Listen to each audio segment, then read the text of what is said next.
Perfecto, lo que hice para que la clase fuera más interesante es, yo conozco varios temas sobre finanzas y lo que hice esta clase fue lo siguiente. Lo que hicimos, a la cámara también la activaré, ahí para que puedan, que sea más interactivo. Si tienen dudas recuerden que me pueden preguntar y según eso podemos ir avanzando. Lo que vamos a tocar ahora es un tema diferente, vamos a ver un poco de trading, ya que era el tema más recurrente que había. Hemos visto diferentes temas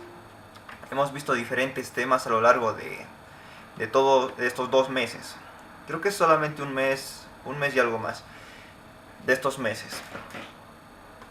Yo, como les comenté, tengo una especialidad en finanzas, así que conozco de diversos temas respecto de finanzas.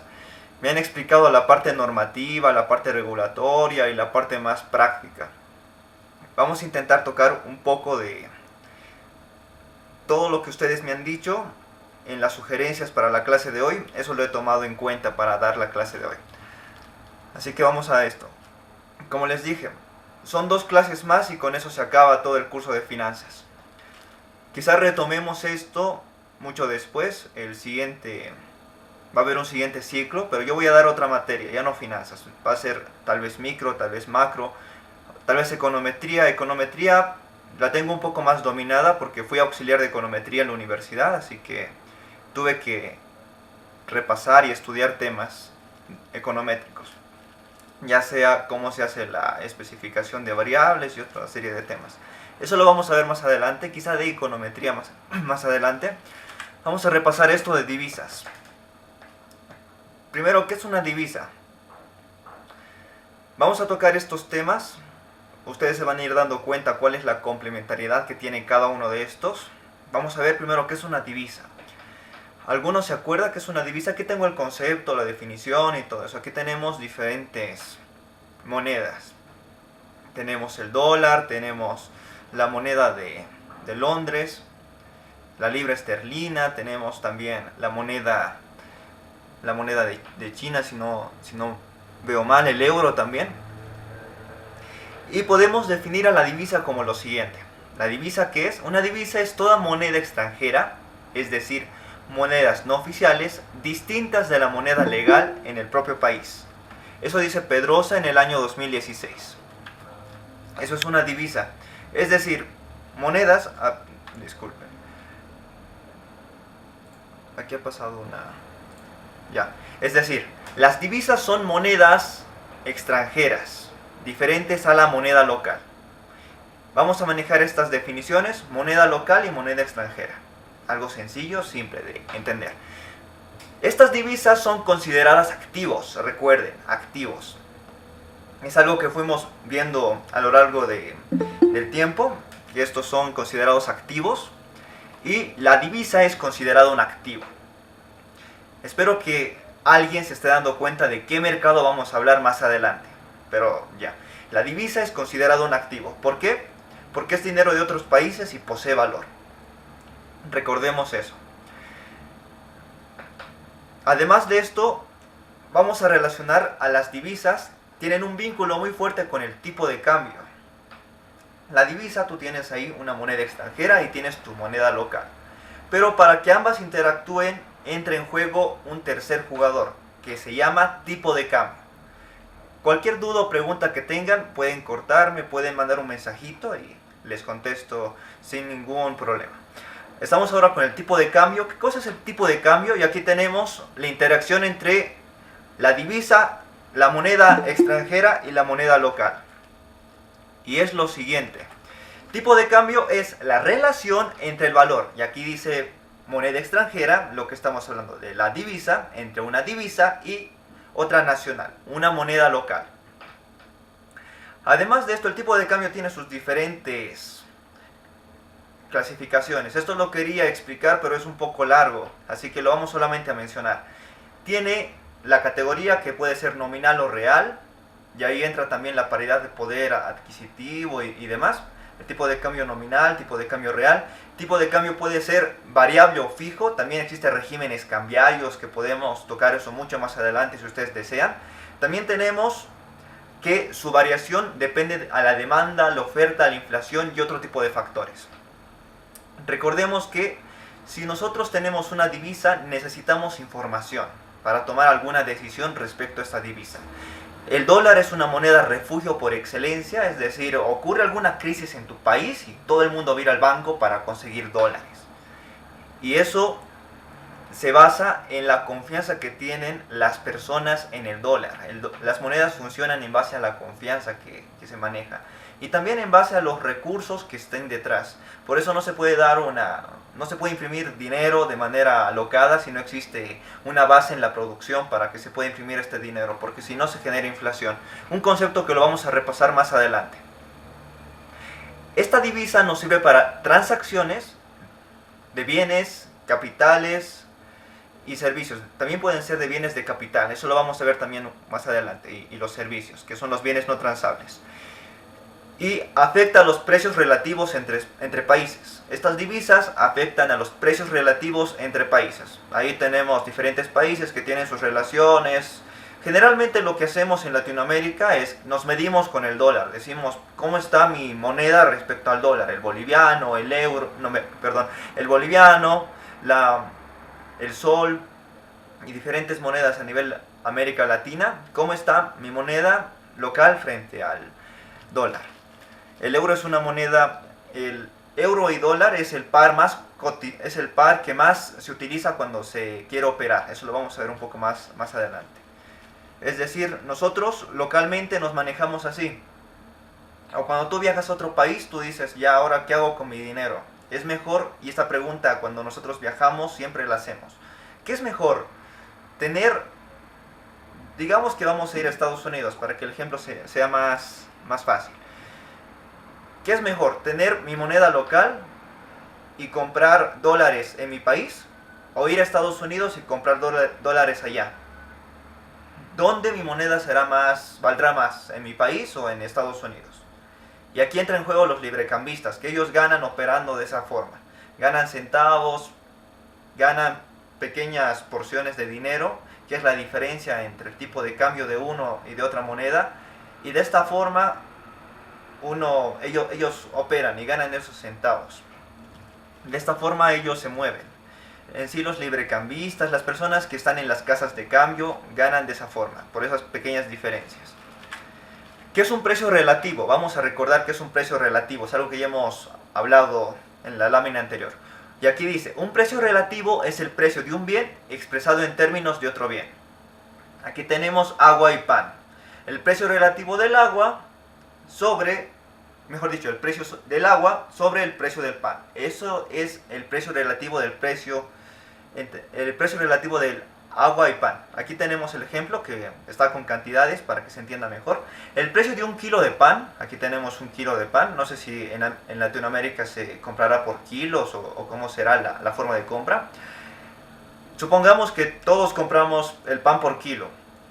El precio de este kilo de pan son 100 unidades monetarias y el precio de un litro de agua son 10 unidades monetarias.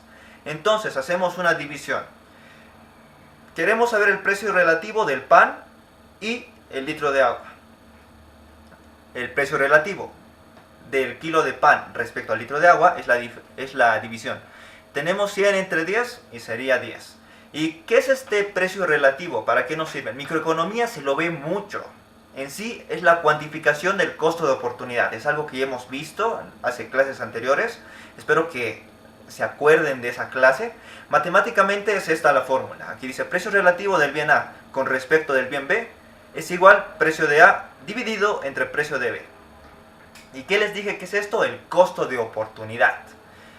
Nosotros hacemos matemáticas mentales y decimos, o sea, ¿de qué nos sirve esto? Dirá alguien. Pero a mí, ¿de qué me sirve saber que un kilo de pan es igual a 10 litros de agua, digamos? Y yo le diría, bueno, es algo que hacemos todos los días, todos, en cada momento. Decisiones. Yo tengo aquí mi celular y tengo que decidir entre dar clases y jugar videojuegos en mi celular, digamos, o no sé, o hacer otra actividad, qué sé yo, responder mensajes de WhatsApp. Y es ahí donde nosotros tenemos en forma literal el costo de oportunidad. ¿Qué decisión me produce a mí mayor beneficio? Lo tenemos de manera literal o de manera subjetiva. Pero para que sea un poco más objetivo le colocaremos precios. Supongamos que hablar por WhatsApp no me genera ningún rédito y dar clases me genera unos $10, digamos, por dar una clase, una hora. Y yo digo, ¿qué prefiero? ¿Revisar mi celular, mensajes de WhatsApp, que no me va a generar ingreso? ¿O voy a dar una clase que me va a generar $10? Y es ahí donde todos hacemos esas matemáticas mentales. También se lo maneja esto en economía del comportamiento con Kahneman, que él habla acerca de las matemáticas mentales y demás, y queda un poco relacionado a esto. Y nosotros vemos qué es lo que tiene más valor para nosotros. Y esa decisión es la que tomamos. Y eso lo hacemos de manera mental. Y eso lo hacemos de manera inconsciente muchas veces. Es como que, sí, ¿ahora qué voy a hacer? Bueno, tengo tiempo, voy a ver una serie. ¿Qué puedo hacer ahora? Y muchas veces los estudiantes a lo que ponen menos valor es a estudiar. Porque lo dejan a último y dicen, lo más importante es, tengo que estudiar. Y se llama procrastinación ese proceso de dejar para el último las tareas. Y al final recién uno dice, pucha, tengo una hora para acabar mi tarea. Alcanzo y comienzan a hacer una hora antes de entregar. Y lo peor de todo sería que el internet se te fuera o X y O Z problemas que uno no piense. Y es así, uno tiene que entender qué es lo que vale más. Y en esto entra el concepto de precio relativo. Es en donde se miden dos bienes. El costo de oportunidad ya lo expliqué. Vamos a leer el concepto por si quedó alguna duda. Dice cantidad de unidades de un bien a las que hay que renunciar para consumir una unidad de otro bien. Eso lo he sacado de libros de microeconomía para que repasemos un poco de microeconomía. Que también es importante conocer las decisiones de los agentes individuales. Pero recordemos que la microeconomía te saca una foto, igual que el estado de resultados. Es decir, te saca una foto del momento y un instante. Pero sabemos que es dinámico. Tanto el balance general y el estado de resultados se van actualizando constantemente. Cada vez que se hace una compra, una venta, una adquisición de inventarios, se actualizan. Y lo mismo aquí. Cada vez que tú ves un nuevo comercial o estás pensando, cada minuto que va pasando, tus preferencias van cambiando. Y según eso, se va modificando los gráficos. Van a ver unos gráficos que se los voy a mostrar más adelante para que entiendan a qué me refiero. Que es interesante, la psicología se puede medir en gráficos. El comportamiento que tenemos. Aquí tenemos un ejemplo más de costo de oportunidad. Un BMW y una persona relajada. Y vamos a hacer lo siguiente. Vamos a pensar que este BMW vale 3 veces unas vacaciones. ¿Ustedes qué preferirían? Contesten en sus casas o si quieren prenden su micrófono y me dicen. ¿Qué prefieren ustedes? ¿Prefieren una vacación? ¿Prefieren salir de vacación, digamos, de aquí en verano, invierno, qué sé yo, el que venga? ¿O prefieren no ir de vacación, quedarse 3 temporadas sin ir a vacaciones, sin salir a la playa, qué sé yo, sin gastar en un viaje lujoso y comprarte un BMW? ¿Qué prefieres? ¿En qué prefieres gastar tu dinero? ¿Prefieres vacacionar o un BMW? Porque si prefieres un BMW tienes que renunciar a 3 estadías de vacación, a 3 vacaciones. Eso piensen ustedes. ¿Qué vale más? Para algunos vale más las experiencias que te genera estar en un lugar, para otros vale más. Eso es muy relativo, como se dice. Ustedes vean, respóndanse para sí mismos cuál vale más. Si un BMW o 3 vacaciones, es decir, le llamaremos así. Y es ahí donde uno analiza y dice, sí, un BMW es bueno porque yo voy a poder con él pasear, qué sé yo, en vez de que sea una mala inversión, voy a tener mi pequeño negocio atrás, qué sé yo, porque es BMW, hay que pensar en eso. ¿Cuál podría ser? Lo voy a rentar para que se tomen fotos. Eso he visto mucho cuando veía publicaciones de la India. Ellos tienen, y de Arabia Saudita, ellos tienen sus autos lujosos y cobran dinero porque personas se saquen foto con sus autos lujosos y los rentan. También hay lugares que rentan autos por poco tiempo y tú tienes que pagas un precio muy bajo por que te renten el auto, pero es muy caro si le pasa algo al auto. Es como que te voy a prestar mi celular por $1. Te presto mi celular por $1.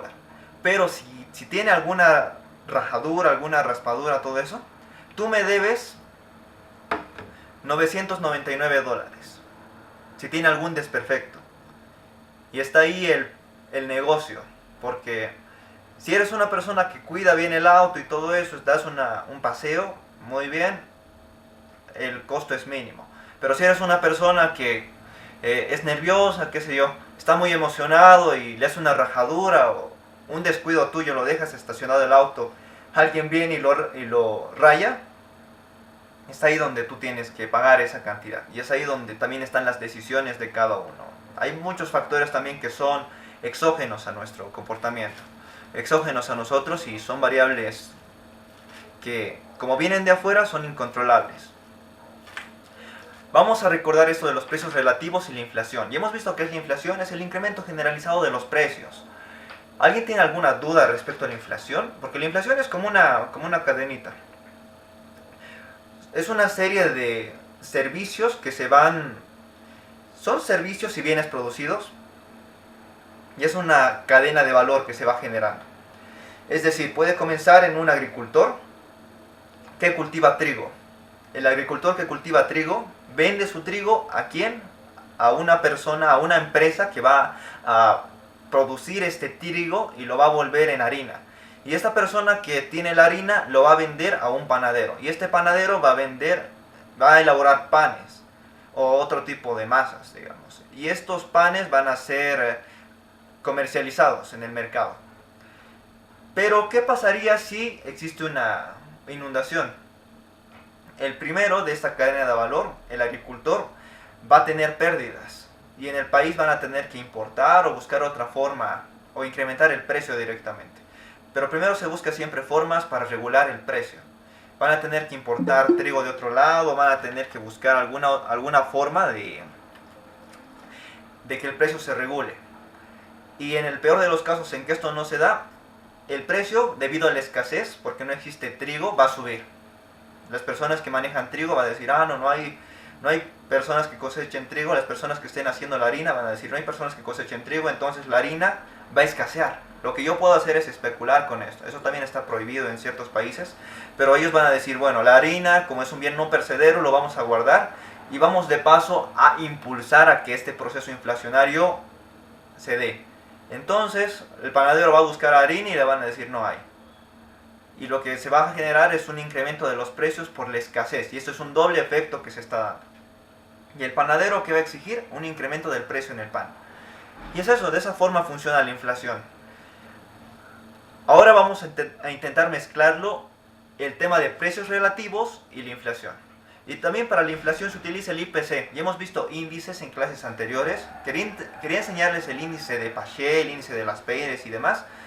Pero yo creí que no era necesario, ya que solamente vimos índices de forma básica, clásica, y es lo que van a ver en la parte de estadística que les va a servir para todo en la vida. Porque en sí son solamente relaciones, divides uno entre otro como si fueran precios relativos y lo multiplicas por 100 y es el porcentaje que tienes. Respecto de, ya sea cotizaciones de precios, respecto del PIB, así tú sacas tasas de crecimiento. También se le llama así a los índices que sacamos la otra vez. Tenemos tasas de crecimiento y las tasas de crecimiento son las que están expresados en series estadísticas del INEGI, del INE, de institutos de estadística y de diferentes burós de estadística. Ya, vamos a esto entonces. Hay una variación, y ustedes ya conocen esto, de que hay una variación de precios relativos. Si todos los precios de la economía se incrementan en 10%, a ver, quisiera saber esto.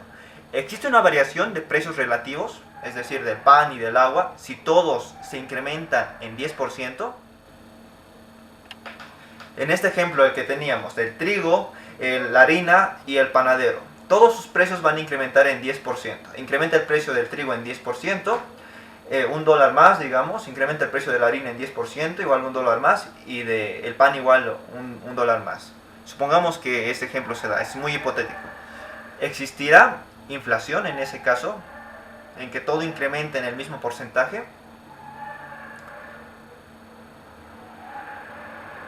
Creo que no hay respuestas, voy a tener que seguir dando el monólogo. Ya. La respuesta es simple, no. No existe inflación. O sea, perdón, me he equivocado. No existe una variación de precios relativos. Sí existe una inflación porque es un incremento generalizado de precios en 10%. Pero no existe variación de precios relativos. Porque recordemos que el precio relativo es la división del precio de un bien A entre el precio de un bien B. Recordemos este concepto para más adelante, lo vamos a volver a tocar. Ya que estamos viendo esto del mercado, les estoy explicando esto como de forma sencilla para que podamos correr un poco. Aparte de eso, si la inflación es causada por una depreciación de la divisa, recordemos esto, la inflación es causada por una depreciación de la divisa. ¿Y esto cómo se da? La moneda local respecto a la moneda extranjera, en todo caso es el dólar. En Latinoamérica generalmente es el dólar, en Europa es el euro, también manejan diferentes pares de monedas para poder hacer eso, pero generalmente es la moneda con el cual nosotros tenemos mayores relaciones comerciales. Pero por el tema de Bretton Woods y otro tipo de acuerdos, la moneda que es considerada como divisa es el dólar a nivel general. Y quieren sacar otro tipo de divisas. China quería sacar su divisa y quería hacer diferentes cambios a esto. Pero la moneda hegemónica es el dólar, por diferentes motivos. Se los explico luego si desean. Cualquier duda que tengan, recuerden que pueden preguntar. En esta clase voy a intentar de ser un poco más pesadito. Quizá pasemos un poco más de la hora. Me avisan si ustedes tienen dudas y todo ello. Es porque no pasamos clases durante 2 semanas y yo me disculpo por la anterior semana. También era, creo que, Viernes Santo y por eso yo quería pasar clases, pero hay personas que tienen un vínculo muy fuerte con la religión y es bueno respetarlos. Vamos con el siguiente. Aquí tenemos la depreciación de la divisa. La inflación causada por la depreciación de la divisa. ¿Cómo sería esto? Vamos a intentar entender un poquito esto. La inflación es causada por la depreciación de la divisa. Tenemos nuestra moneda local y tenemos el dólar. ¿Qué ha pasado? La depreciación de la divisa. La depreciación significa, y está aquí lo interesante, la apreciación significaría de que nuestra moneda, ¿vale? Hay una pregunta, creo. Buen día, ¿no se ve la pantalla? ¿Pueden ver la pantalla, estimados? A ver, lo voy a volver a compartir. No se preocupe.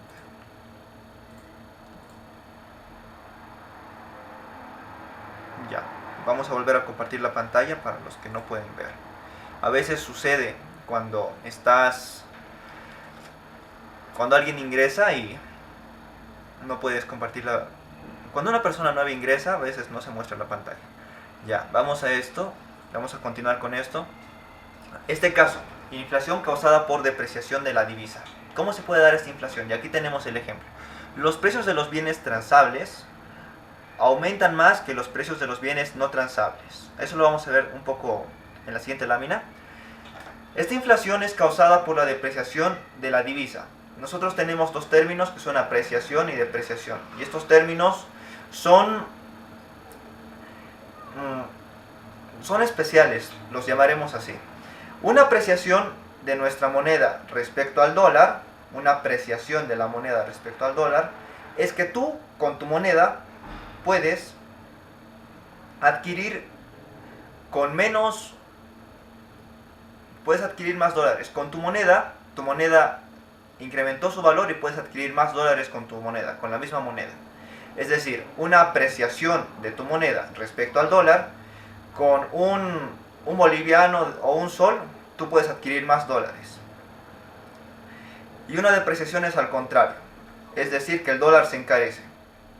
Pensemos en que el dólar se abarata y el dólar se encarece, así es más fácil de entender. Si se da una depreciación de la moneda, este dólar se abarata y se da una apreciación respecto a tu moneda. Este dólar es más barato, tú puedes comprar más dólares con tu moneda. Y si esto se aprecia, Si el dólar se aprecia, tú puedes comprar menos dólares con tu moneda. Así lo manejaremos eso. Y es eso. Y aquí vamos a hablar de los bienes transables y no transables. El que es afectado con esta depreciación de la divisa son los bienes transables. Aquí tenemos algunos ejemplos que son combustibles, commodities. Vamos a manejarlos de manera general, como lo manejan los de macroeconomía. En finanzas recordemos que tenemos que tener una buena base de macroeconomía para poder operar en los mercados y todo lo demás, porque si no, es una crítica fuerte que nos hacen. Tenemos que intentar conocer los mercados y saber cómo se mueven, porque si no somos solamente financistas, si no somos macrofinancieros, y a lo que tenemos que llegar es a ser macrofinancieros. Aparte de ser un COF y todo eso, tenemos que conocer el comportamiento o conocer los fundamentos macroeconómicos que se manejan. Los bienes transables son los bienes nacionales que se pueden comerciar, o los bienes que se pueden comerciar a nivel internacional. Esos son los bienes transables, la capacidad de comercialización que tienen estos bienes. Y los bienes no transables son los bienes que no se pueden comerciar a nivel internacional. Aquí tenemos otros como salarios de docentes, electricidad, en sí los servicios no son transables, ahí también lo tenemos como ejemplo. Vamos a ver unas aclaraciones de estos conceptos para que se quede claro. Un segundo, la siguiente lámina. Ya, aquí estamos con los bienes transables y no transables. Según el glosario del año 2021, este es el glosario de la Bolsa de Valores, si no me equivoco era de Panamá, dice lo siguiente: aquellos bienes que se pueden consumir, recordemos esto también, los bienes transables son los bienes que se pueden consumir dentro de la economía que los produce y se pueden exportar e importar. Generalmente tienen bajos los costos de transporte, recordemos esto, tienen costos bajos de transporte, eso también es importante porque un bien no transable tiene un alto costo de transporte, y pocos aranceles y cuotas de importación que pueden bloquear el libre flujo de bienes a través de las fronteras nacionales. Como ya les expliqué, son bienes que se pueden comerciar a nivel internacional, que también son consumibles a nivel nacional, tienen bajos costos de transporte y pocos aranceles. Vamos ahora a los bienes, y aquí tenemos los ejemplos de libros, zapato, maquinaria y cualquier otro tipo de bien que se les ocurra. Vamos a ver los bienes no transables, que son los servicios en general, digamos, por definición son los servicios. Pero aquí dice los bienes no transables, ya sea por costos de transporte o por barreras a la entrada-salida de estos, aranceles. Es lo contrario de los bienes transables. Aquí dice que tienen bajos costos, en no transables sería que tienen altos costos de transporte y tienen fuertes barreras a la entrada y salida. Pueden ser aranceles o pueden ser de tipo más normativo. Supongamos que, me refiero a de regulación interna, como son lo de los alimentos. Para que un alimento pueda pasar de un país a otro, necesita necesariamente, es decir, la manzana, necesita el plátano y demás, ciertos tipos de estándares para poder ser comercializado, bien sea de Bolivia a Perú, de Brasil a Argentina, y todo ello tiene que tener ciertos estándares para poder ser comercializado. Y estos bienes depende de qué tipo de trato se le den, porque existe, aquí en Bolivia tenemos un problema. Les comento que tenemos plátano, tenemos pomelo y tenemos diferentes tipos de... En sí, aquí crecen muchas cosas, pero no lo podemos transar a nivel internacional debido a las regulaciones que se tienen. Nosotros tenemos el problema de la mosca de la fruta, que afecta directamente al plátano, y es por eso que a nivel internacional nos dicen: ustedes no pueden exportar plátano, ya que sería muy rentable hacerlo a bien sea Europa y demás. No pueden exportar plátano ustedes porque tienen la mosca de la fruta, y eso incumple estos, no recuerdo exactamente cómo se llama, incumple estas normas internacionales sobre la exportación. Tiene otro nombre, pero incumple esta norma internacional de la comercialización de bienes, y no puedes exportar eso. Y por ese motivo es complicado. Para Bolivia sería un bien no transable el plátano, digamos. Pero en sí son los servicios, porque no puedes, el corte de pelo es el ejemplo más común que se da. El corte de pelo, no puedes exportar un corte de pelo o un servicio de Bolivia a Argentina.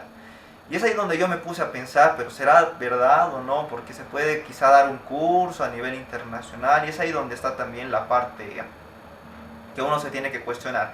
Si es así en todos los casos, si no es así, porque siempre depende. Recordemos que la palabra clave para un economista es depende en qué, y de ahí el depende también hace referencia a factores, y es una función. Tú tienes ahí que determinar depende de qué. Vamos a leer esto de los bienes no transables, pero ya les expliqué. Igual es bueno repasar porque alguna que otra cosa se me puede haber ido en la explicación. Dice esto: son aquellos productos que no se intercambian con el exterior. Ahí te entra de entrada que no se intercambie con el exterior. Por eso no transables.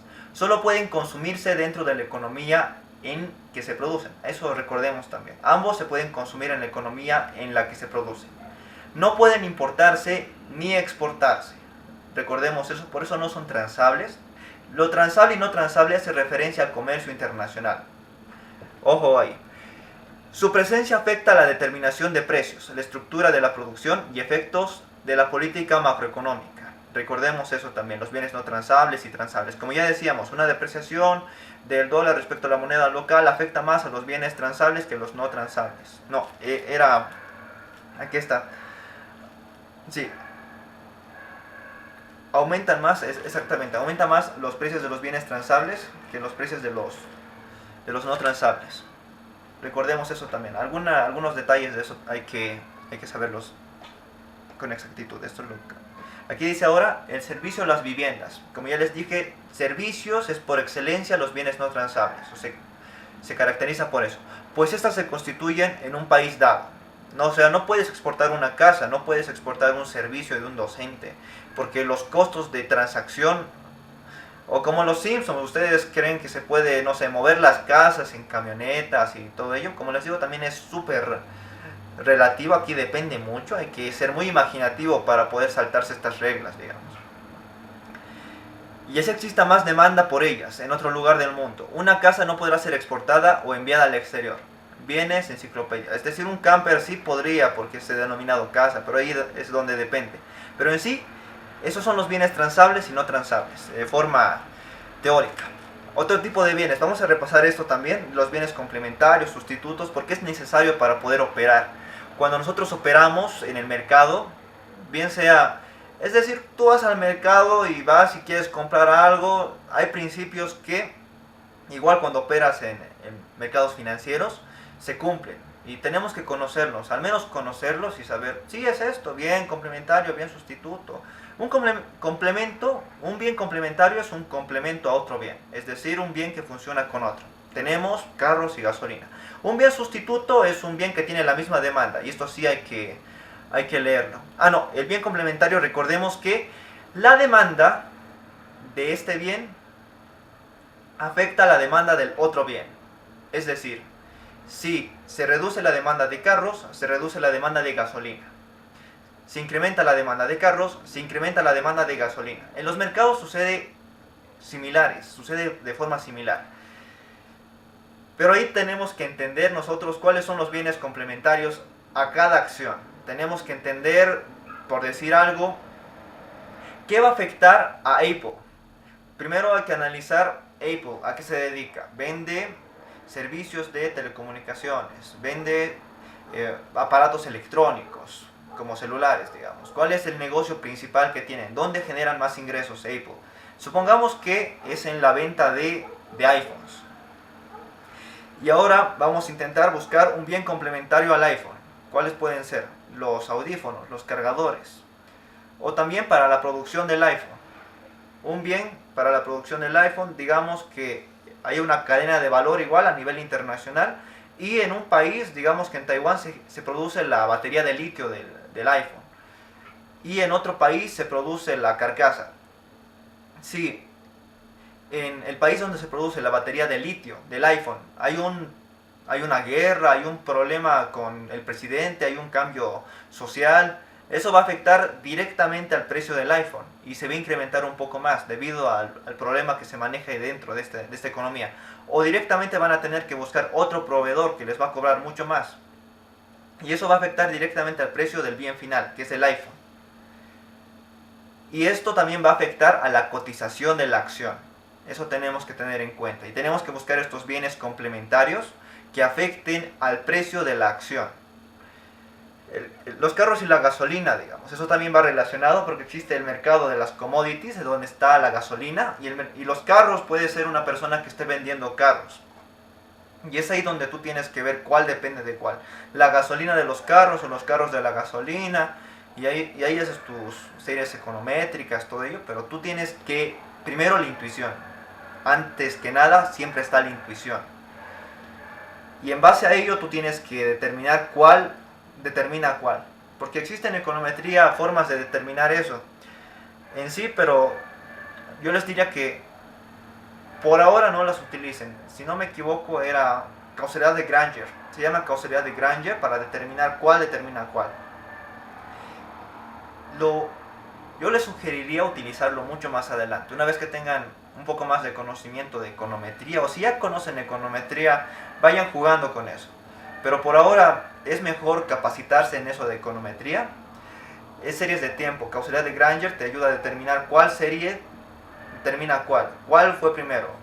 ¿Los carros o la gasolina? ¿O el huevo o la gallina? Eso hay que ponerse a pensar. Estos bienes complementarios son de esa forma. Es como que a veces uno no sabe cuál depende de cuál. Puede ser el café y el azúcar. Depende el café del azúcar o el azúcar del café. Eso ya es algo para que ustedes reflexionen y piensen. Los sustitutos.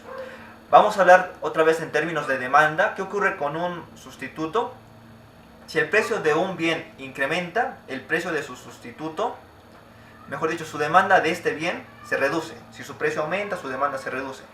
Pero la competencia tiene ahí sus precios similares. ¿Y qué va a suceder con eso? La competencia va a ganar ese mercado. La demanda por el bien sustituto aumentará. Más personas van a querer eso, ese bien. Vamos a suponer algo. La Coca-Cola y la Pepsi no tienen precios iguales. Eso creo que, ya supongamos que no hay fanáticos. Porque si son fanáticos están los bienes Giffen. Es decir, no importa cuánto sube el precio, yo voy a continuar comprando ese bien. Supongamos que la Coca-Cola y la Pepsi tienen el mismo precio. Sé que en la realidad no es igual y depende de cada país. A veces también depende de la calidad que tenga cada uno de estos. La mejor Coca-Cola del mundo está en Estados Unidos. Si ustedes van a Estados Unidos y compran una Coca-Cola, se van a dar cuenta de la diferencia que tiene el sabor en cuanto a la Coca-Cola que nos dan en Latinoamérica. Es muy diferente. Es como si fuera premium allá y aquí nos dan la segunda o la tercera, digamos. Ya, pensemos en ese supuesto. Coca-Cola, Pepsi.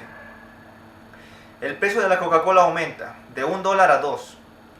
Y va a haber personas que son indiferentes, solo les gusta la gaseosa y van a decir, mira, yo tengo $2, tengo que comprar 2 gaseosas, una para mí y otra para mi enamorada. Pero hay 2 opciones, Coca-Cola o Pepsi. La Coca-Cola está a $2, la Pepsi está a $1. ¿Qué voy a hacer? Compro 2 Pepsis y ya. Y así funciona esto. También hay fanáticos, como les digo, que son denominados, esos bienes se llaman bienes Giffen, donde los fanáticos nomás lo compran, no importa que el precio suba.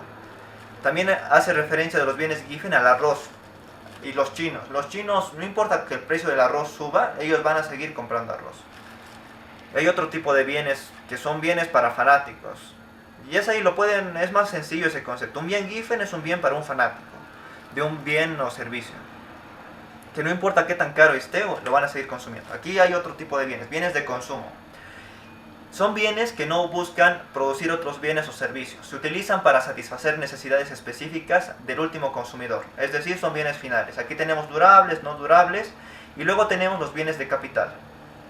Los bienes de consumo, también esto forma parte de las finanzas, esto forma parte de los activos que uno puede tener en una empresa y demás. Los bienes durables son los que tienen,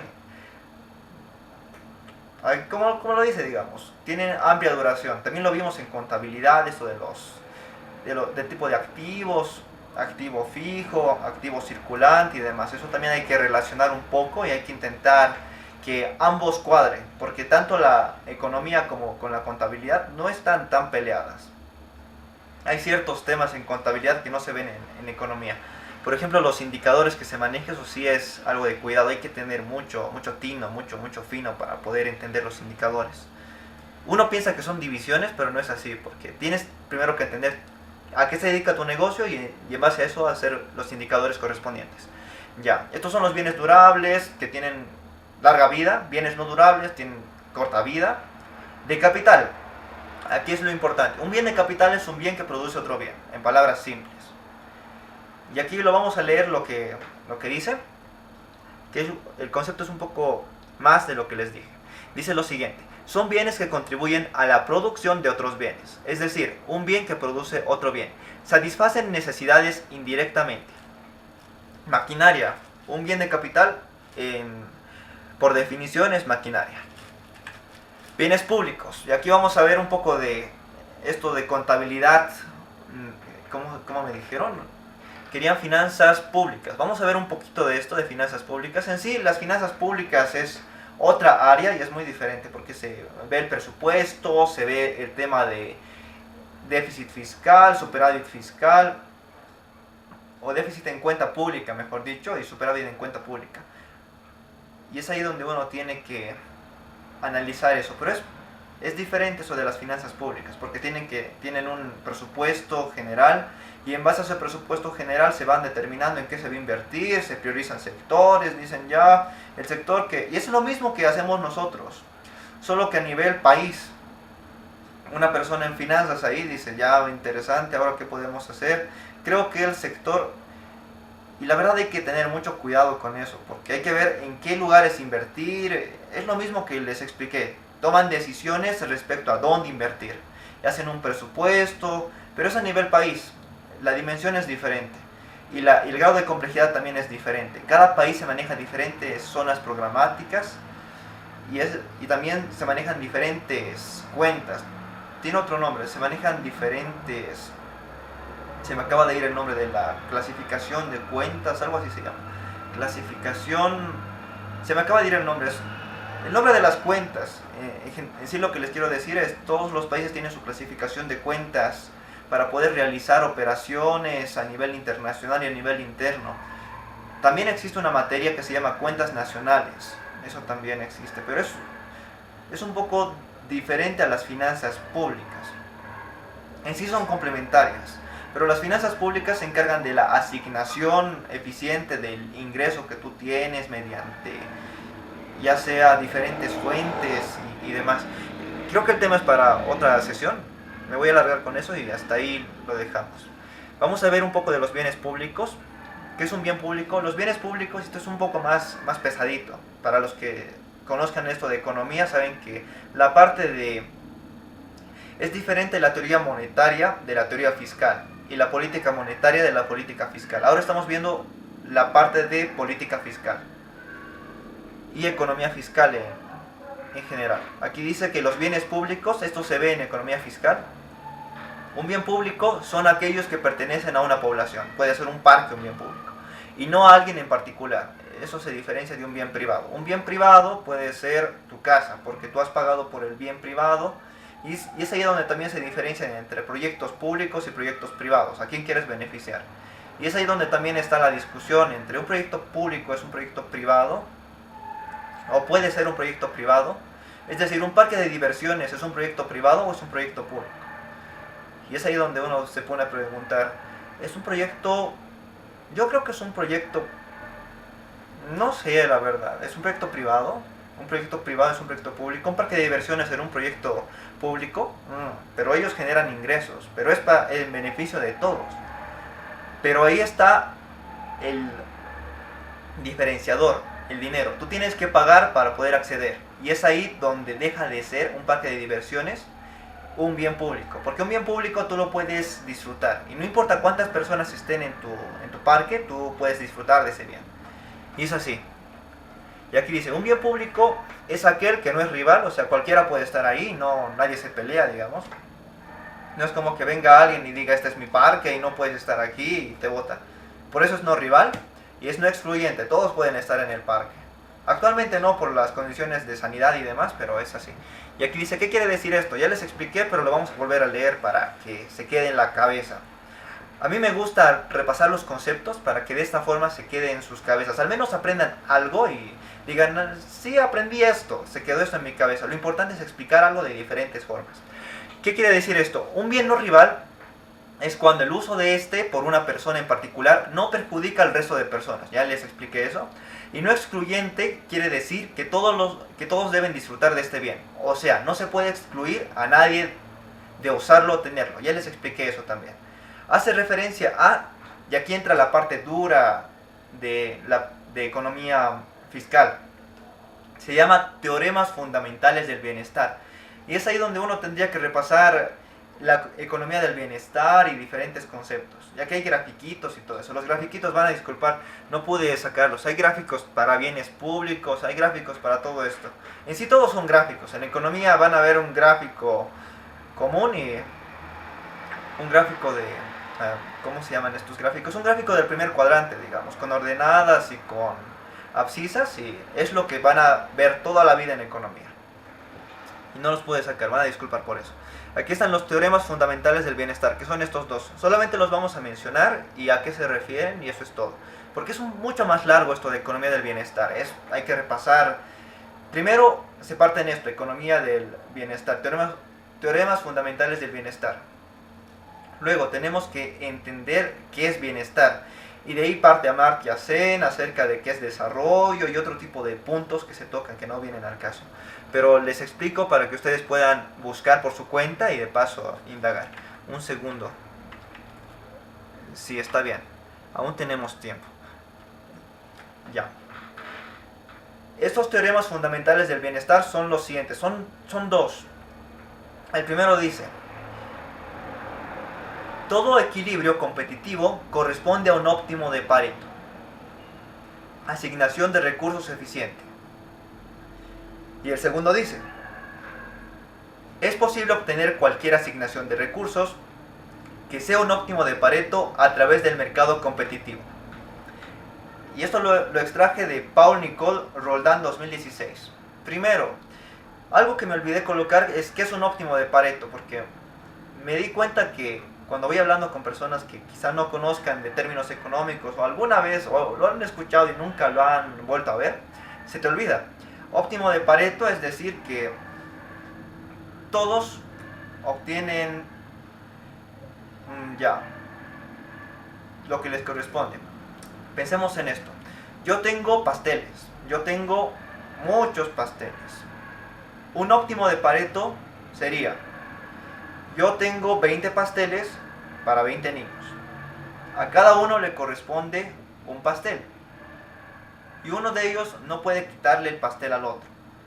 Porque si le quita el pastel al otro ya no sería un óptimo de Pareto. Un óptimo de Pareto sería que a cada uno le corresponde un pastel. Por eso se dice aquí asignación de recursos eficiente. A eso se refiere el óptimo de Pareto. Y el segundo teorema señala que es posible obtener cualquier asignación de recursos que sea un óptimo de Pareto. Ya tenemos ahí los 20 niños con sus pasteles, ahí óptimo de Pareto, a través del mercado competitivo. Y en el segundo dice que esto se da gracias al libre mercado. Y eso es muy debatible, porque el libre mercado es muy complejo y la verdad la asignación de recursos que da el mercado es desigual. Pero es por las condiciones propias de las personas también. También hay diversos factores que pueden explicar esto. Y ahí entran las brechas que existen, brecha salarial, brecha de género, otro tipo de brechas, la brecha de etnias y todo ello. Y podemos debatir mucho sobre esto, hay mucha tela que cortar, pero lo vamos a detener ahí. ¿Y esto a qué hace referencia? Hace referencia al libre mercado. El libre mercado en economía fiscal es ineficiente y por eso se necesita la regulación. Y nosotros vamos a entender que esto es muy complejo, ya que hay una visión regulacionista de la parte financiera y hay una visión que es de desregulación. La visión regulacionista te dice que tanto personas, tiburones grandes, banca y todo ello, tienen que ser controlados, como tanto los pescaditos, los pequeños.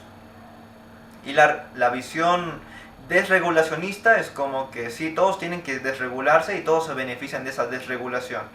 Pero en sí, la visión regulacionista afecta a las personas que recién quieren iniciar en el mercado, y la visión desregulacionista los beneficia, pero también beneficia a las personas que están más arriba.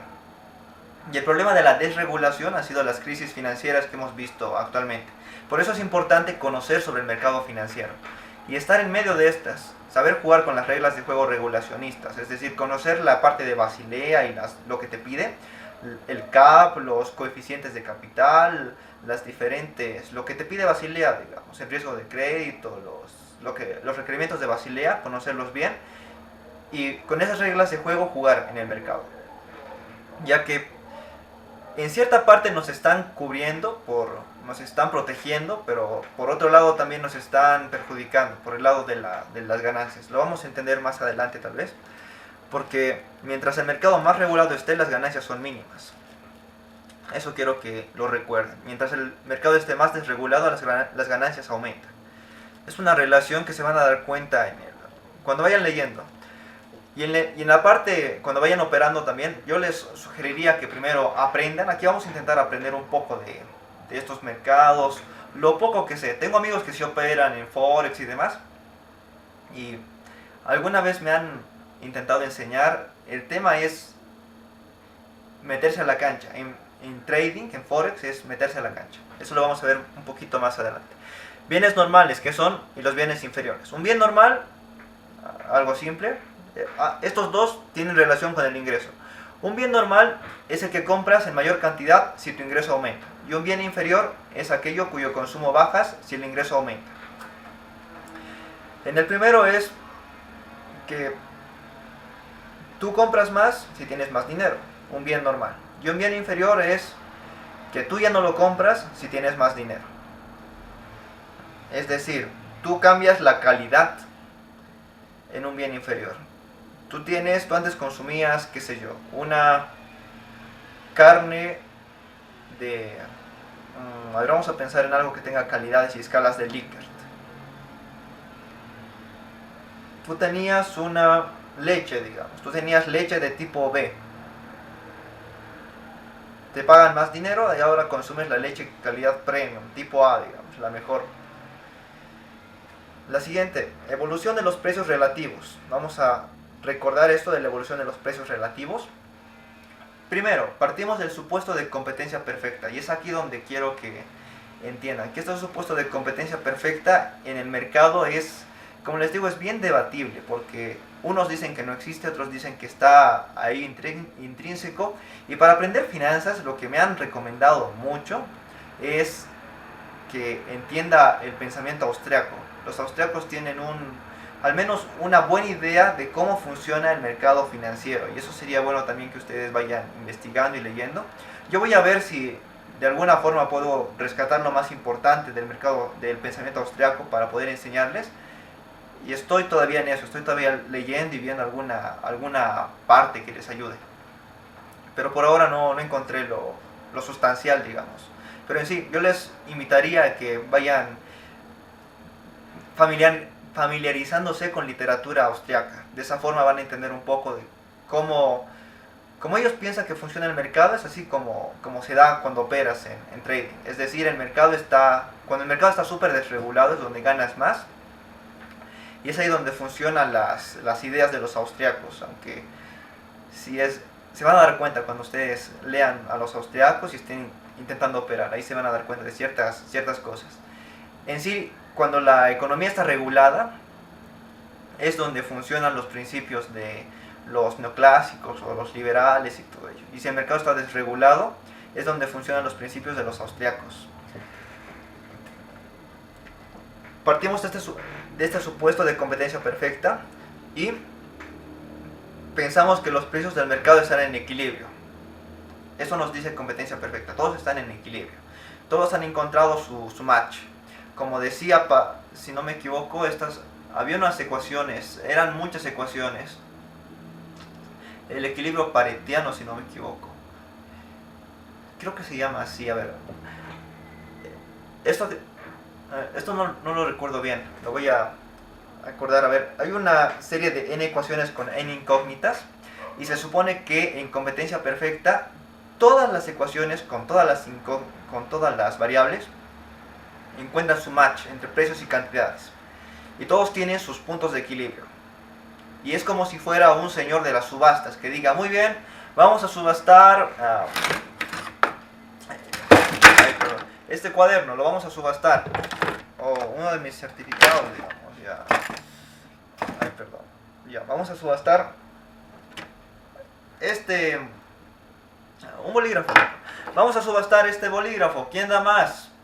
Y ahí uno dice, sí, yo doy $1. Ya, $1 a la 1, $1 a las 2, $1 a las 3, vendido, listo. Y supuestamente así dicen que se regula el mercado. Y es una historia, así sería bueno que lo revisen para corroborar, porque es así que lo llaman. Es un taunted man que hace eso con los precios de todos los bienes. Y ese es el principio de la competencia perfecta, de la regulación y los puntos de equilibrio que se da entre los precios. Pero tenemos que pensar en esto. Los precios relativos reflejan las preferencias de los consumidores, pero de forma estática. Es decir, precio relativo, hemos visto que es el costo de oportunidad, y te dice qué es lo que quiero yo en este instante, pero sabemos que mañana me va a gustar otra cosa, o voy a cambiar respecto a alguna que otra cosa que me suceda. Por eso la tecnología de la producción, eso también va evolucionando. Si suponemos que se mantienen, que los precios relativos reflejan las preferencias de los consumidores en un tiempo determinado, la tecnología de producción asumimos que es estática, y los bienes e insumos de producción también son estáticos. Conocemos que es dinámico. La economía es sumamente dinámica. Y es ahí donde también hemos cometido errores en teorizar la economía, porque la economía es sumamente dinámica. Cada segundo el PIB va incrementándose en cifras ínfimas, pero va creciendo. Y es ahí donde también entran las ecuaciones diferenciales y indiferencias, donde le incrementamos el tiempo y pasamos de un análisis estático comparativo a un análisis dinámico comparativo. Y también manejamos programas como VAR, mejor dicho, como R, como Stata, donde están los modelos VAR de vectores autorregresivos, y vemos cómo se mueve el mercado, cuál es la dinámica del mercado. Esto se cumple para un determinado momento de tiempo, ya les dije, pero la economía es dinámica, recordemos eso. Porque en teoría, en los libros dicen que la economía es estática, al menos cuando revisen esto de la literatura de micro y macro, te plantean modelos estáticos. Esto también se da en ecuaciones en crecimiento económico, hasta ahí también son estáticos. Pero entra el factor estocástico. En crecimiento económico ahí sí se ve la parte estocástica, pero los primeros modelos que te dan son estáticos, para que entiendas cómo es el mercado cuando todo cuando nada se mueve, digamos, cuando todo es bonito, cuando son modelos determinísticos. Pero cuando se vuelven estocásticos es donde existe una variable aleatoria. Se incrementa una variable aleatoria y se vuelven modelos estocásticos. Y se incrementan funciones de densidad, se incrementa probabilidad, y es ahí donde uno dice, ¿qué estoy haciendo con mi vida?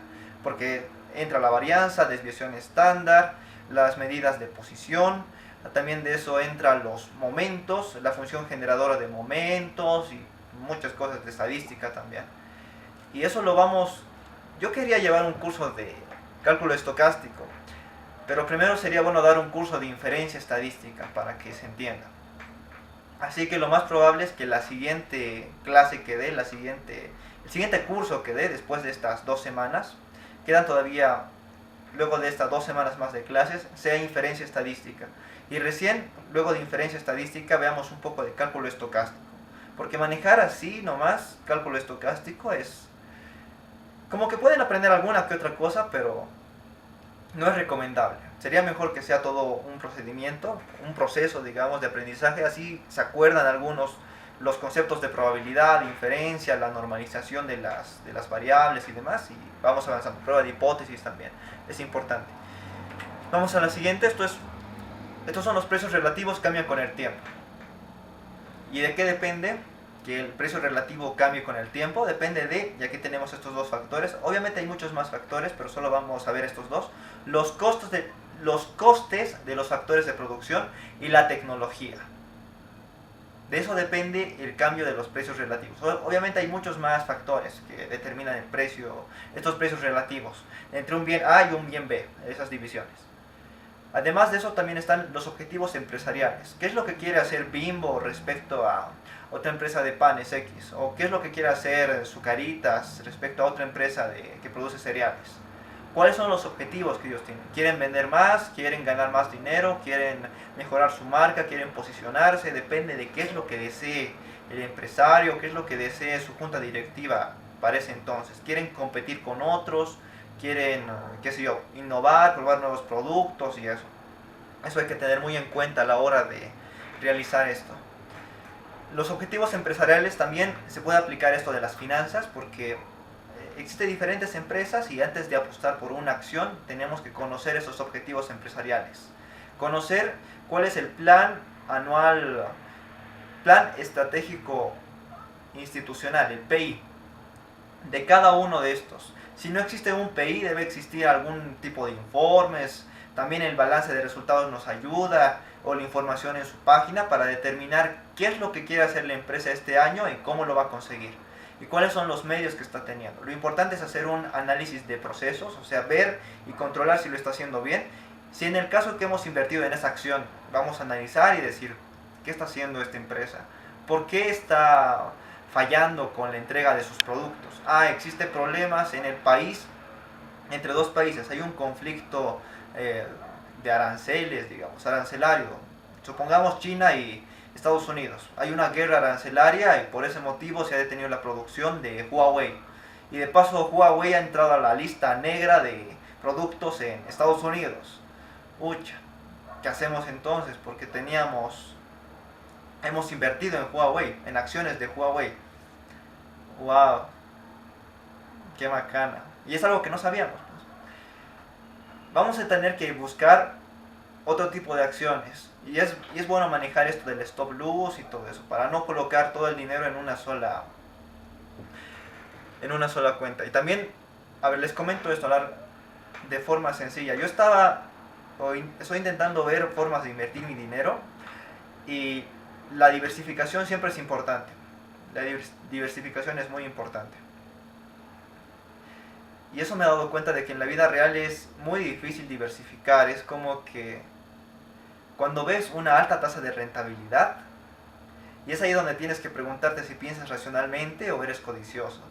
Y uno tiene que entrenar eso. Uno tiene que entrenar a ser más racional y colocar un monto fijo a las inversiones que te generan buena rentabilidad, porque puede ser que en algún momento deje de ser tan rentable como lo es ahora. El mercado se sature y ya no puedas ganar tanto como antes. Lo importante es diversificar y no ser codicioso. Cuando comienzas a ganar dinero, depende de cada uno, la verdad, pero uno tiene que controlar sus emociones y sentimientos y recordar que algún día ese dinero va a desaparecer. O sea, puede ser que las ganancias desaparezcan, mejor dicho. Puede ser que el mercado colapse y sea una burbuja y ya no ganes dinero.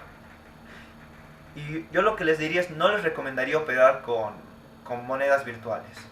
Con eso no. Es muy volátil el mercado y tendría que aprender sobre esto de Big Data, tener también un buen equipo, una buena computadora para poder minar.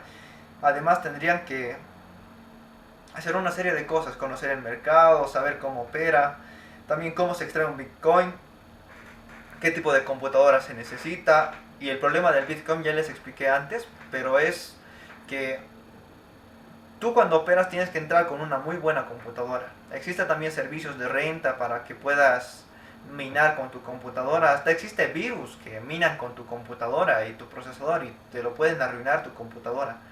Porque es como que minar, imaginémonos que tenemos nuestro casco y nuestra picota, estamos operando, hemos entrado a minar en Bitcoin y liberan un Bitcoin.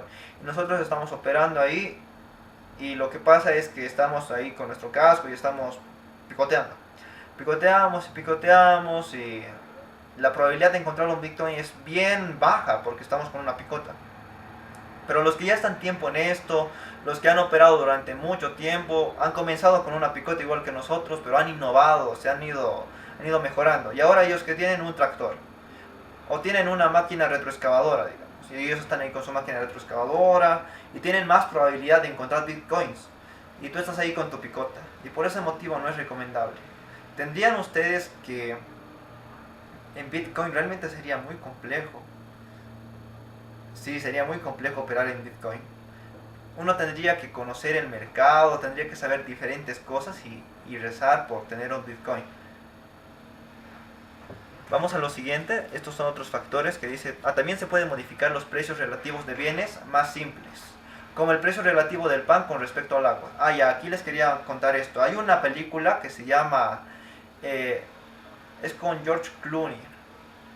Él es una persona que tiene su programa de televisión, donde dice el precio de las acciones. Y lo que ocurre aquí es que a él le dicen, tú tienes que decirles que inviertan en esto, porque son más seguros que los fondos, que los DPFs. Y dice, tienen que invertir ustedes en esto porque son más seguros que los DPFs. Y ahí le hacen caso, y todos invierten en eso, porque a él le han dicho que diga eso. Lo que ocurre en esta película es que le pasa eso, y de la nada, el precio cae, de golpe, porque era como una especie de burbuja. ¿Y qué es lo que ocurre ahí?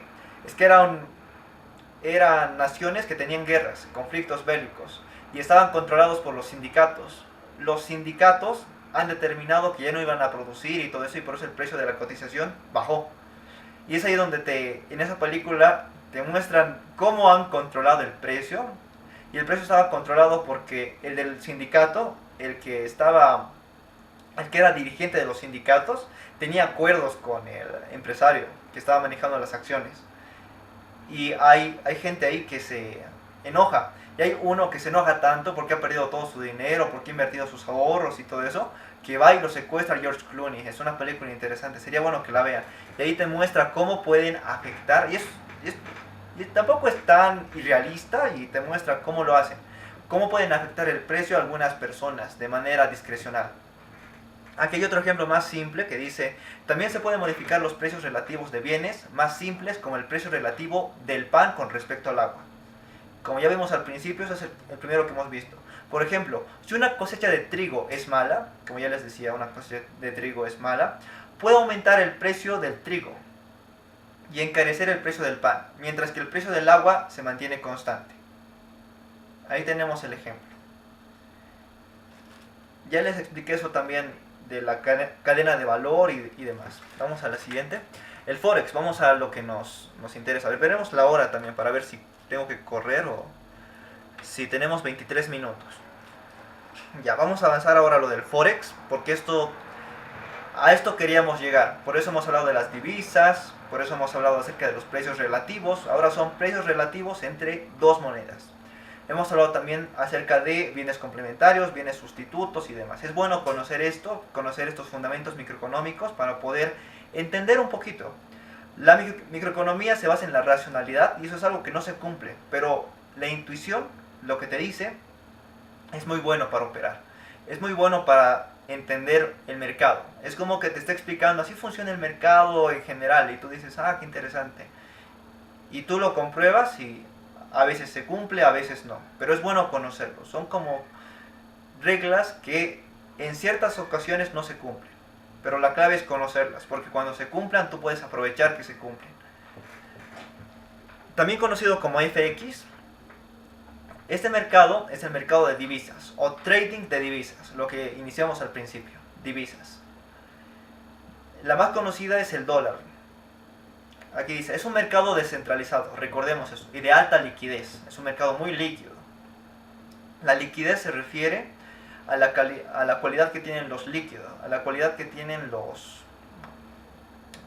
Esto me he olvidado, en física lo manejábamos. La liquidez se refiere a la calidad que tienen los... Se me acaba de ir la palabra. Pero es una cualidad de la materia, es una cualidad de la materia. Nosotros conocemos líquidos como el agua y demás. Y en finanzas se refiere a la capacidad fácil de adquirir dinero, la liquidez. Es un mercado muy rentable, en otras palabras. Es decir, el dinero fluye como agua. Y es fácil operar, es fácil entrar y es fácil salir también. A eso se refiere la liquidez. Aproximadamente, y esto también tengo que volver a investigarlo, aproximadamente se transan 5 billones de dólares diarios. Y creo que son más de paso. Hay otro que decía que son 5 trillones y eso hay que corroborar. Hay que ver dónde, cómo y cuándo. Pero en sí, el monto, eso tenemos que investigar, porque es mucho más que eso. Es un mercado súper líquido, es decir, tú operas, te retiras y todo eso. Y muchas personas entran a esto. Se centra en el cambio de una moneda por otra. Eso ya lo expliqué. Se habla de pares. Recordemos que en Forex se habla de pares. Son pares, son parejas. Tenemos parejas. Una moneda y otra. Como el tipo de cambio, una moneda y otra. Se conserva una posición hasta que se produzca un cambio de valor para volver a cambiar y así se produce el beneficio. Somos librecambistas en sí. Para operar en Forex nosotros somos librecambistas. Somos personas que trabajan en casas de cambio. Pero nosotros operamos de una forma mucho más elegante y con conocimiento técnico. Eso es lo importante. Y tenemos que estudiar esto de análisis técnico y análisis fundamental, que lo vamos a ver, si es que me da el tiempo, la siguiente clase. Voy a ver todavía qué respuestas tengo en las encuestas para diseñar la siguiente clase. Como les digo, esta clase fue diseñada en base a las respuestas que tenían ustedes en el cuestionario. Y según eso he diseñado la clase de hoy. Tenemos las operaciones en largo y en corto. En largo, ¿qué cosa quiere decir en largo? Tenemos este par, el más usado, euro-dólar. Compra de euros en contra del dólar. Si vamos en largo vamos en la posición en largo, compramos euros en contra del dólar. ¿Qué es lo que va a pasar? Si el euro aumenta su valor en relación al dólar, ganamos. Si vamos en largo, si el euro incrementa su valor en relación al dólar, el euro sube, ganamos. Ir en corto, si el euro cae en relación al dólar, gana. Hay una pregunta, creo. No están ingresando, van a disculpar, no escuché. Hay una pregunta. ¿Me podrías repetir el nombre de la película, por favor? Eso no recuerdo exactamente. Busquen George Clooney. Creo que es... Espero que no pase nada malo. Es que a veces... George Clooney. Y aquí vamos a buscar monedas. A ver. Es George Clooney. O ustedes búsquenlo. Es que cuidado que YouTube me genere problemas. Es George Clooney y es acerca de la cotización de valores. A ver, George Clooney, dinero. A ver, vamos a buscar, no importa. George Clooney y dinero. Es el señor dinero, algo así se llama. No, George Clooney, película, dinero, algo así buscaremos. Y como les digo, son cotizaciones de pares. La herramienta que les he mostrado la otra vez es el TradingView. También se utiliza MetaTrader 4, MetaTrader 5 y otro más. No recuerdo cuál. No es ninguna de estas. Es George Clooney y está en su programa. Es uno verdecito. Es una... Así yo lo localizaba. No sé cómo buscar. A ver, George Clooney. Aquí está. Películas. Dinero. Nespresso. Money Monster creo que es. La película fue estrenada 12 de mayo. Creo que es George Clooney, Dominican West. Money Monster creo que es la película. Creo que es esta, Money Monster. Como les digo, es una película de suspenso sobre una estrella de televisión que da consejos financieros y que es secuestrado por un inversor arruinado en directo mientras se emite su programa. Es Money Monster se llama. Esa es la película. Véanla y se van a dar cuenta cómo se hace cómo se afecta directamente y discrecionalmente al mercado. Es lo que les decía. Es Money Monster. Esa es. Ya. ¿Hay alguna pregunta más? Ya. Esa es. A ver, un segundo. Voy a incrementar el volumen. Creo que querían ingresar y no les dejé. Van a disculpar. Ya. Vamos con esto. La liquidez. Ya hemos visto eso. Estamos viendo opciones o operaciones en largo y en corto. En corto, si el euro cae en relación al dólar, ganas. Recordemos, aquí tenemos nosotros que pensar si vamos a entrar en corto o en largo. Y son operaciones que se realiza y es aquí donde ustedes tienen que ver. Pueden hacerlo en una hora, controlando el precio, va a subir, va a bajar. O pueden hacerlo en minutos. Y eso se opera y es ahí donde depende de cada uno. Vamos a continuar hablando de esto. Recuerden que si vamos en largo, tenemos este par, euro-dólares. Si vamos en largo, es decir, compra de euros en contra del dólar. Compra de euros en contra del dólar. Si el euro aumenta, ganamos. Si vamos en corto, que es lo contrario, Si el euro cae, ganamos. Ponerse en corto es pensar que la bolsa va a caer. Recordemos esto. Nos ponemos en corto y pensamos que la bolsa va a caer o que va a caer el precio o que va a caer el euro, digamos. Al euro lo colocaremos como bolsa. De forma que se ganará dinero si cae y se perderá dinero si sube. Entrando en corto es así, en largo es lo contrario. Recordemos eso, otra vez vamos a repetirlo para que quede claro. Ir en largo, tenemos este par, euro-dólares. Si el euro aumenta su valor, o sea, si nosotros optamos por esto que va a ser el mercado, si vamos en largo, estamos esperando que el mercado suba, que el valor del euro suba. Entonces, si el euro sube, ganamos. Si vamos en corto, estamos esperando que este euro caiga. Si el euro cae, ganamos. Es así, recuerden. Corto y largo. Vamos a la siguiente. Y eso ya son consejos de un libro, que es muy, muy interesante. Eso de cuidado con quemar sus cuentas es mío. Es algo que siempre repetían, porque cada vez que se meten en estos esquemas de multinivel respecto a trading o respecto a Forex, como no conoces de esto, primero te dicen ya, te vamos a enseñar qué es trading y todo eso, y tienes unas 3 semanas de aprendizaje sobre lo básico de trading, y tienes que operar así. Lo importante sería comenzar con cuentas demo y de ahí operar en el mercado real. Aunque un amigo me dijo, si quieres operar en Forex, saca tu dinero, reuní unos $500, ahorrate dinero, unos $500 y comienza a operar. Busca brokers y todo eso. Pero opera, porque el mercado de Forex es netamente práctico. Tienes que practicar para entenderlo. Sí. Y eso estoy pensando hacer, y una vez que estoy viendo es que el mercado de Forex también es riesgoso. Hay que controlar eso todavía, el riesgo. Pero va a depender de eso, va a depender de eso. Tengo amigos que se dedican a esto, operar con Forex y se financian con Forex, viven con Forex en sí. Y es como para perder el miedo, tienes que perder el miedo y primero conocer el mercado, como les digo. Hay personas que rentan, o sea, viven, esta es su profesión en sí, ser trader y todo eso. Pero supuestamente, según el internet, busquen esto me pareció muy, muy genial. La profesión más difícil del mundo, algo así era. Y ahí te va a salir que ser trader. Y es por la actualización y diferentes cosas que van saliendo. Porque lo que les estoy explicando es muy poquito, es algo muy, muy leve. Luego lo vemos, a ver, lo vamos a intentar de ver. Ya. La profesión más difícil del mundo, creo que era así. La profesión más difícil del mundo, creo que así se buscaba.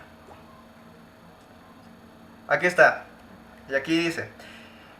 Y por ese motivo también es bien, bien complicado. Se trata del área que consiste en el estudio de los mercados mediante el análisis técnico y fundamental, lo que ya les he estado explicando. Algunas veces se han preguntado cuál es la profesión más difícil del mundo. Según el analista Ferrar Gayofre, la profesión más difícil del planeta es el trading. No tenga menor duda, pero ninguna. Y eso salió, eso recuerdo que una vez un amigo mostró. Y eso sale, busquen en Google la profesión más difícil del mundo y es el ser trading. Por el tema especulativo y todo eso.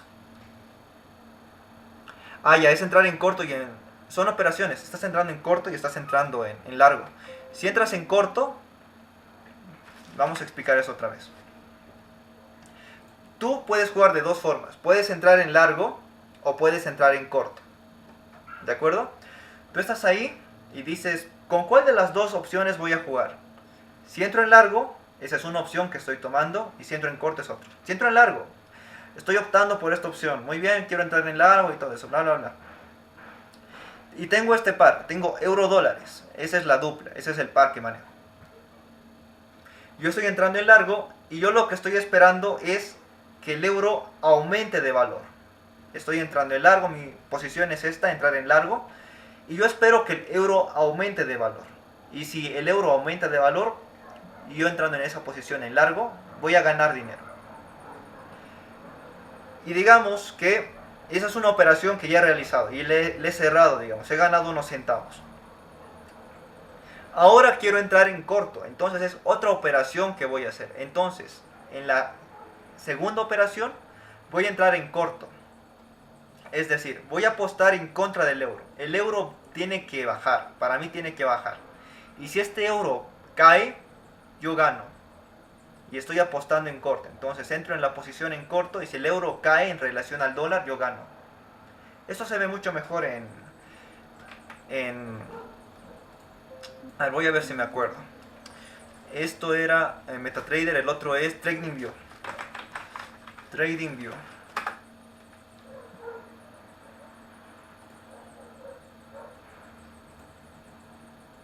Ya, aquí tenemos TradingView.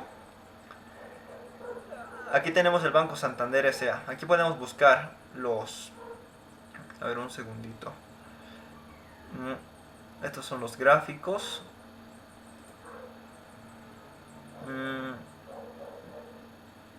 Ya.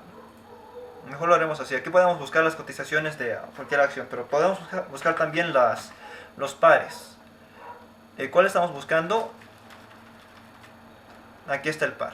Dólar y euros dólar, digamos. Y aquí vamos a ver el gráfico.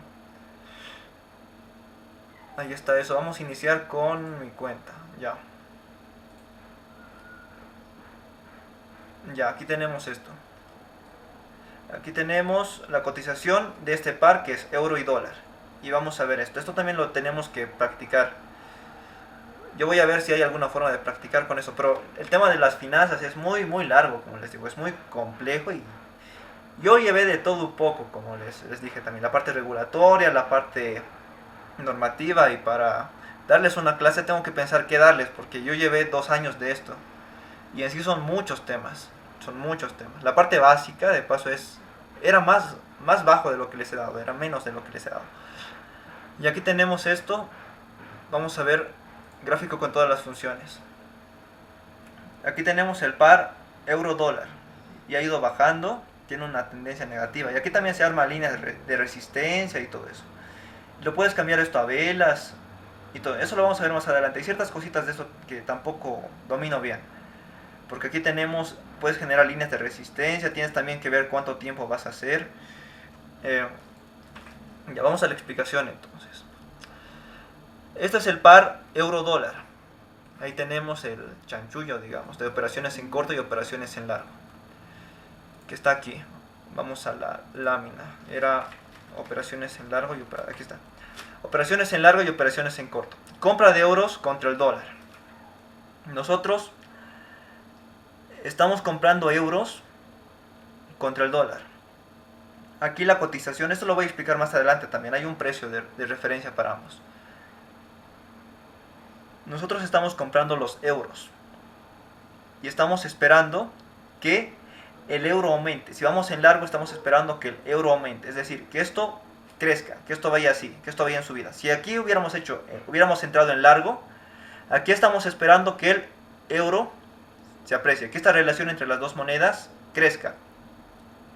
Si hubiéramos entrado aquí en largo, hubiéramos ganado. Hubiéramos ganado hasta aquí, digamos que hemos entrado. Hubiéramos ganado este monto. Un segundo. Hubiéramos ganado este monto.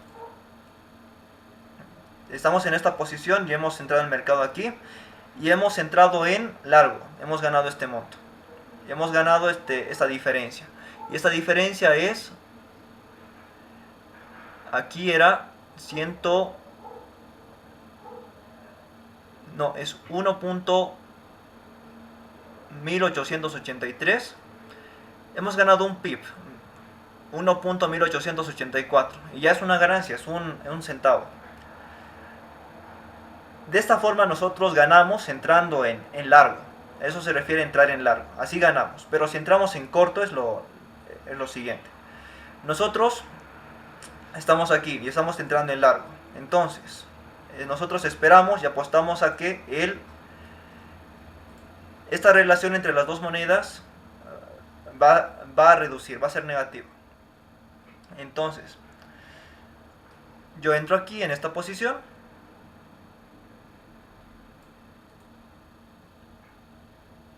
y esta relación disminuye. O sea, yo estoy entrando al revés, yo estoy apostando por el dólar. Yo estoy aquí apostando por el dólar. El dólar va a crecer. Entonces igual gano esta diferencia. Esto aquí funciona al revés. Eso hay que tener mucho cuidado. Yo estoy entrando en corto y esto funciona al revés. Estoy ganando igual esta diferencia porque estoy apostando por el dólar y ya no por el euro. Y he ganado también, creo que es un pip. Eso también les voy a explicar en un momento más. No, esto es de 1, gano esa diferencia. 1,9194 y esto es 1,88, no.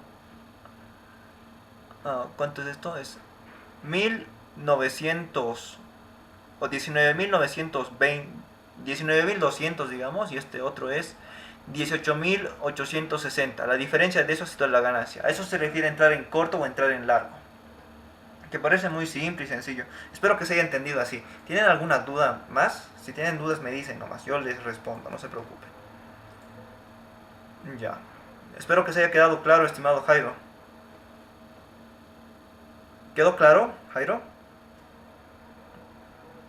Bueno, espero que sí. Si tienes alguna otra duda, comentas, igual te respondo.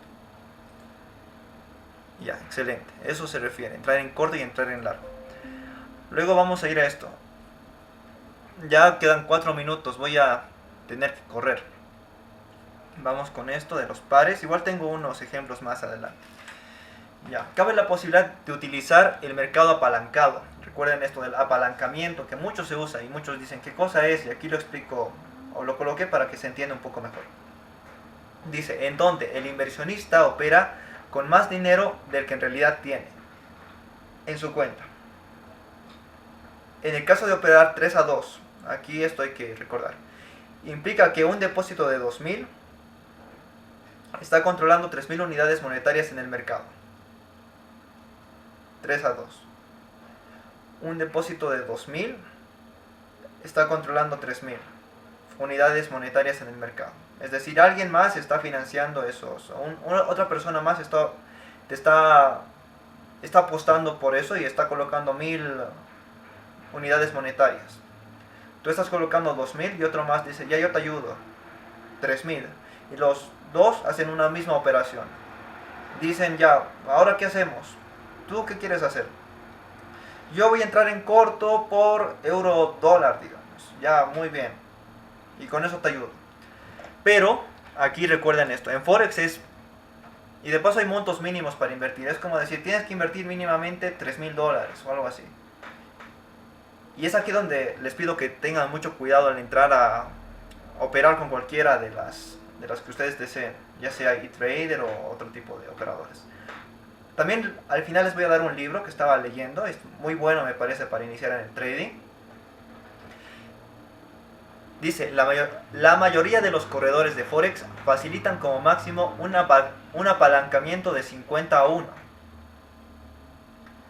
¿Esto qué quiere decir? Puedes entrar con montos pequeños de dinero y eso ahí depende de cada broker que ustedes vean y todo ello.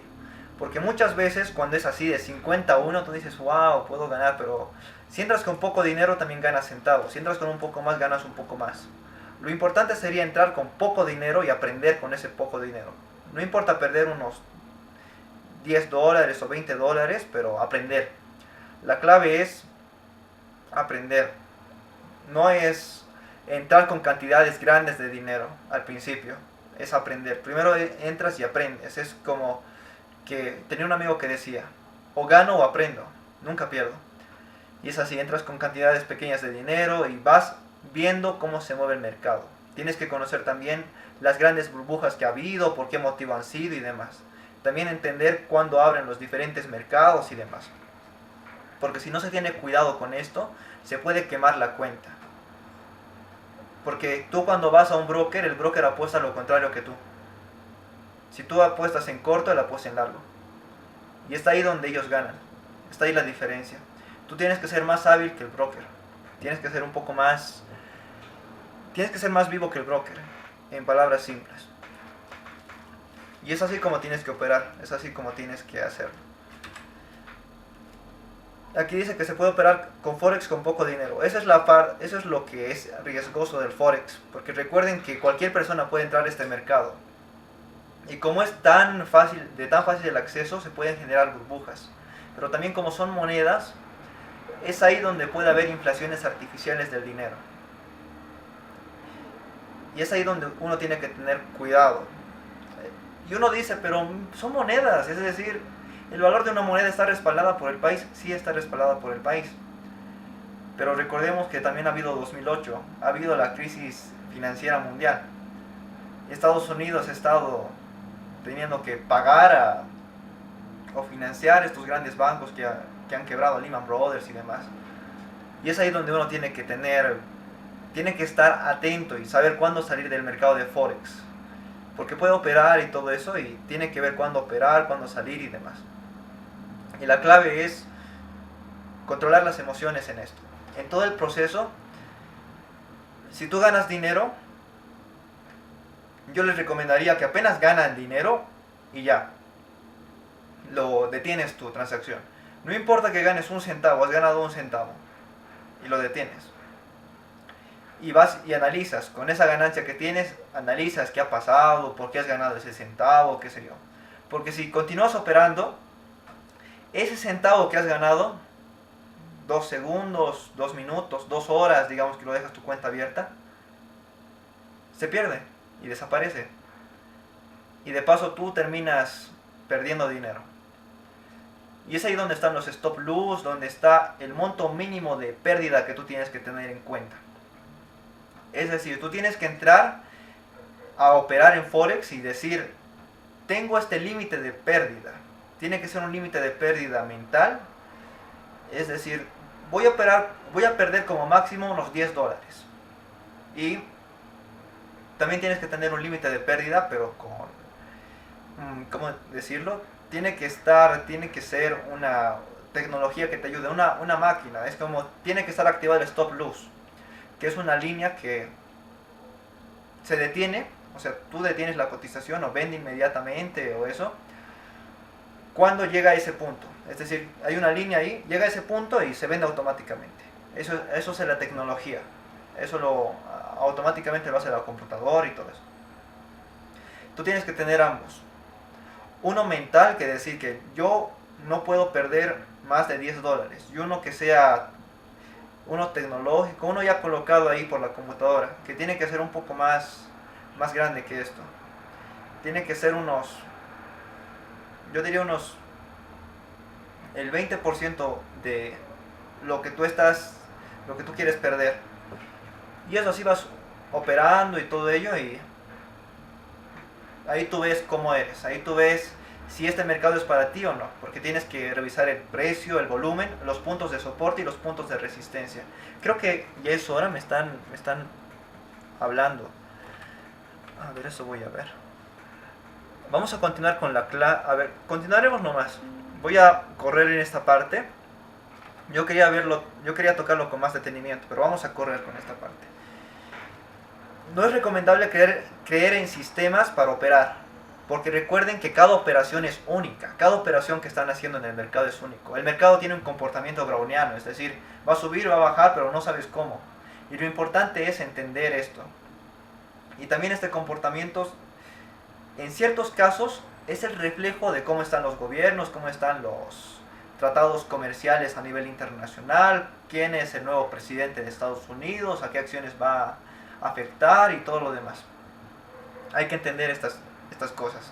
Cada operación y cada acción es única, o sea, tú no repites esa operación y todo eso. Por eso los sistemas no sirven. Por eso un sistema no te puede ayudar. Es decir, un sistema está diseñado para que esto funcione de X, Y o Z manera, si pasa de esta X, Y o Z manera. Y puede funcionar un sistema en el caso en que esté a la alza, pero una vez que está a la alza, entra y cae. Digamos que era solamente una inflación artificial del precio. Entra en declive, tu sistema ya no sirve y pierdes más de lo que has invertido. Eso hay que tener conciencia y no hacer. Y a poseer una adecuada gestión de riesgo también es importante. Gestionar el riesgo. Saber cuánto vas a perder. Tener en mente eso. Y no estar operando tampoco muchas horas del día. Estar operando 1 hora al día, media hora, no, tampoco mucho. Porque conozco personas que se quedan operando en la madrugada. Generalmente se abren ahí los mercados y están locos ahí operando en la madrugada. Se ha abierto Japón, qué bueno, y no duermen, todo eso. Y este mercado realmente te quita el sueño.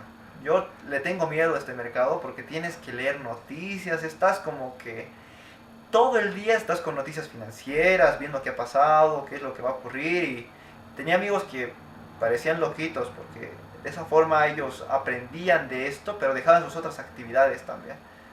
Lo importante es tener un tiempo para operar, un tiempo en tu día y operas y todo eso. Pero también recuerden que este es un mercado en el que al principio vas a perder, así se los digo, vas a perder, bien sea $10, $20 o $500, así, y es rudo. Por eso yo les recomendaría no entrar al mercado, pero ya depende de cada uno, porque la clave es que ustedes gestionen su riesgo y vean que es lo que ustedes están dispuestos a perder.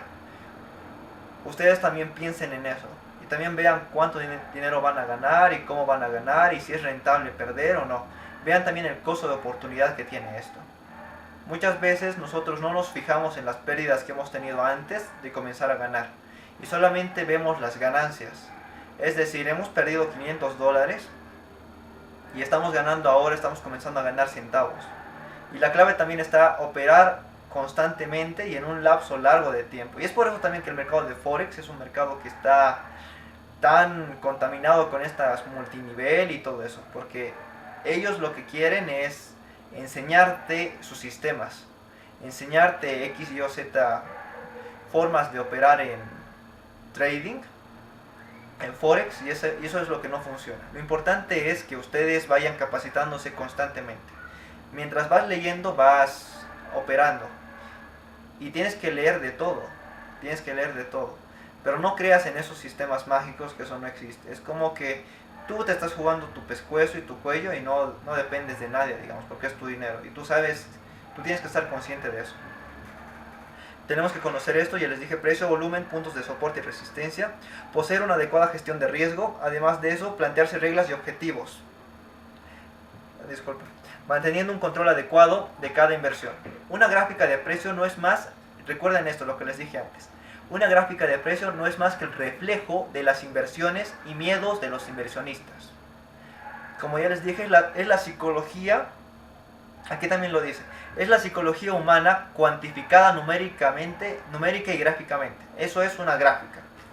Vamos a ver la siguiente gráfica, y aquí tenemos esta gráfica, estas son velas y todo ello, y aquí igual está, estos son euros y dólares, y lo ha cambiado a velas, y aquí está su línea de tendencia, las líneas de resistencia y demás. Y es esto, esta es la cuantificación de la psicología de las personas. Hay personas que decían va a subir, va a decaer y todo ello, y aquí lo vemos reflejado, qué es lo que ha pasado, cómo ha ocurrido. Yo creo que nos vemos en la siguiente clase, esto va a tardar y creo que estamos en la lámina 16. Nos falta todavía unas cuantas láminas más.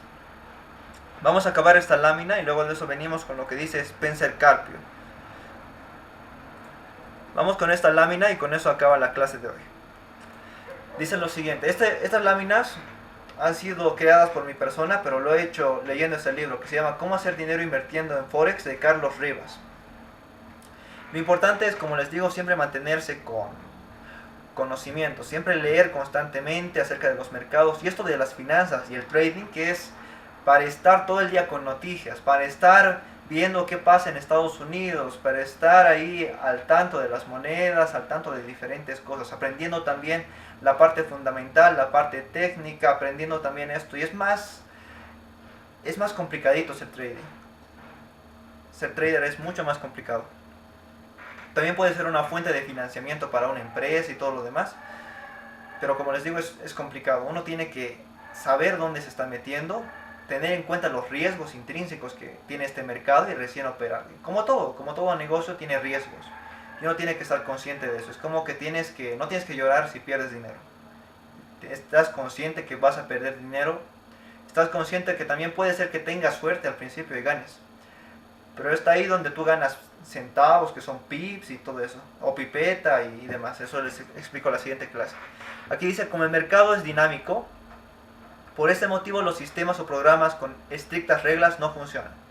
Antes de entrar a operar, considera la volatilidad de los pares y las tendencias. Hay que recordar eso, las varianzas. Hay que medir esto de la volatilidad, se refiere a la varianza que tiene respecto de la media, respecto a su comportamiento normal. La estadística también es parte de los financieros. Te van a preguntar estadísticas toda la vida. Tú tienes que saber esto toda la vida. Y entender los gráficos, porque estos gráficos son estadísticas.